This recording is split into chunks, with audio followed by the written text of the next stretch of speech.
Now, it's been called the worst treatment disaster in the history of the NHS. Today, a UK-wide public inquiry into the contaminated blood scandal of the 1970s and 80s got underway. Anyone who needed blood or blood products was put at risk. Almost 5,000 patients across the UK were infected with HIV or hepatitis C.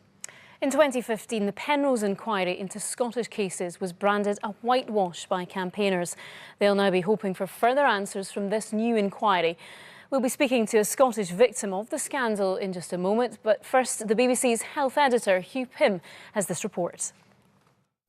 A poignant memorial to victims of the infected blood scandal. Messages left by some of their families. It'll travel around the country as this public inquiry gathers evidence. At the heart of it, people like Derek, a haemophiliac, supported by his wife and son. He explained how he first learned he had HIV. I was told I had about a year to live. I was told not to tell anybody, including my family. Derek's brother also had haemophilia and developed AIDS, and on one occasion wanted to talk about his fears. But I couldn't. It was too close to home for me, and I wasn't there for him. And 3 months later, he died. Nearly 10 million pages of official documents are being searched as the inquiry tries to find out whether there was a high-level cover-up. Some victims have only recently discovered they were infected. So for 30 years you were unaware that you had hepatitis C? Indeed. Carol only found out 2 years ago she was infected with hepatitis C after a blood transfusion, and there could be many more who still don't know.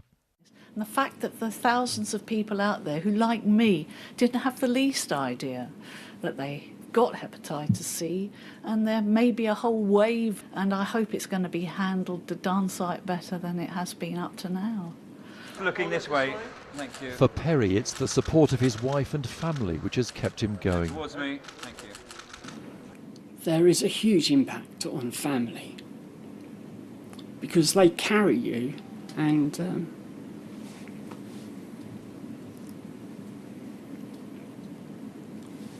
but the focus is always on the patient, the person who's suffering. Victims and their families have been calling for increased financial support. Payouts in Scotland are higher than in the rest of the UK. Just hours before the start of the inquiry today, the government at Westminster announced increased funding. But campaigners say it's much too early to say whether it addresses their main concerns. In some other countries, full compensation's been paid. Officials have been taken to court. Only now, more than 3 decades on, is the UK mounting a full public inquiry.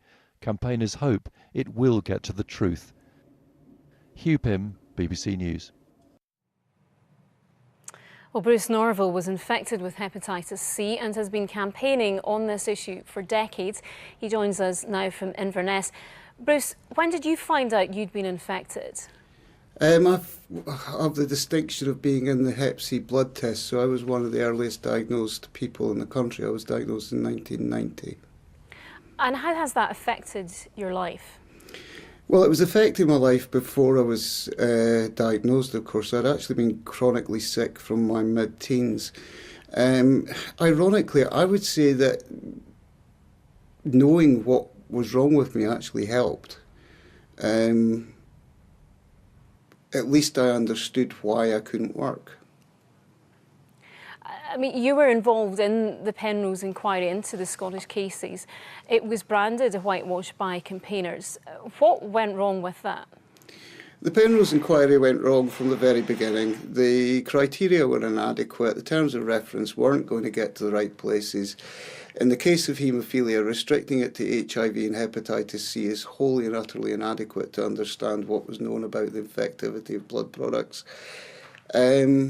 He was never going to get there, and it's hard not to feel that Penrose was designed not to get to the truth. So how will this inquiry, how will it, or how do you hope this inquiry will be different? After 30 years, it's hard not to be sceptical, but yes, I do hope. I've met Sir Brian on a couple of occasions. He seems an honest and credible fellow.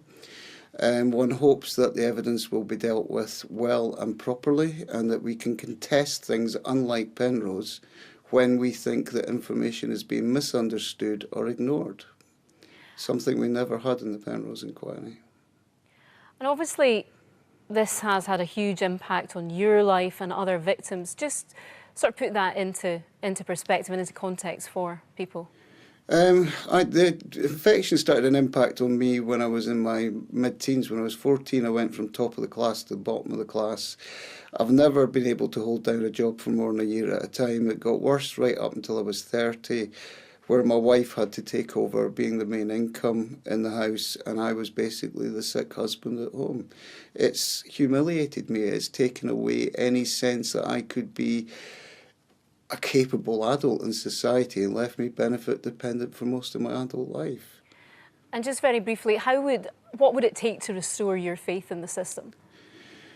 The biggest problem at the moment is that not a single scheme that has been announced since the beginning of this in the late 80s has taken on board the fact that we have historic damages and historic losses.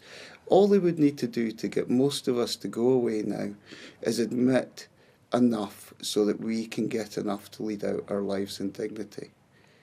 It's not a big ask. OK, Bruce Norval, thank you very much for joining us from Inverness. Thank you.